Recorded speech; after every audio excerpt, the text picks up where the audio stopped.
محمد مسعود عالم، جن کا world record ہے کہ 60 سیکنڈ سے نیچے 1965 کی جنگ میں 6 بھارتی طیاروں کو مار گرایا تھا. پوری دنیا دنگ رہ گئی کہ یہ کون سا ملک ہے کہ جس کے پاس ایسے فائٹر پائلٹ موجود ہیں جو اتنی مہارت رکھتے ہیں، جو اتنی دلیری رکھتے ہیں، بہادری رکھتے ہیں، جن کی مہارت کا کوئی ثانی نہیں ہے کہ 60 سیکنڈ سے نیچے کے ٹائم میں 6 طیارے مار گرائے. یہ انسانی عقل دنگ رہ گئی کہ یہ کیسے ممکن ہوا. اس جہاز کو نہیں بخشا گیا.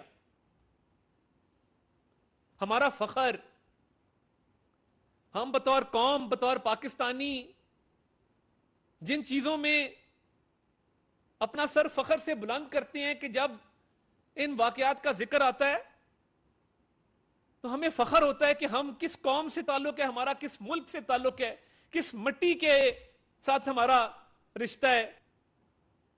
اس جہاز کو جلا دیا گیا، پرواہ نہیں کی گئی. اور میں آج تھوڑا جذباتی ہوں کیونکہ ہم پاکستانی ہیں اور یہ چیزیں ہمارے خون میں شامل ہیں. شہداء کی تصویروں پہ پتھر چلائے جا رہے ہیں. ملک کی تاریخ میں کبھی ایسا نہیں ہوا. ان کو شرم نہ آئی. اور ان کا ہدف کیا تھا؟ ہدف بالکل واضح تھا کہ 190 ملین پاؤنڈ کے کرپشن کیس پہ پردہ ڈالنے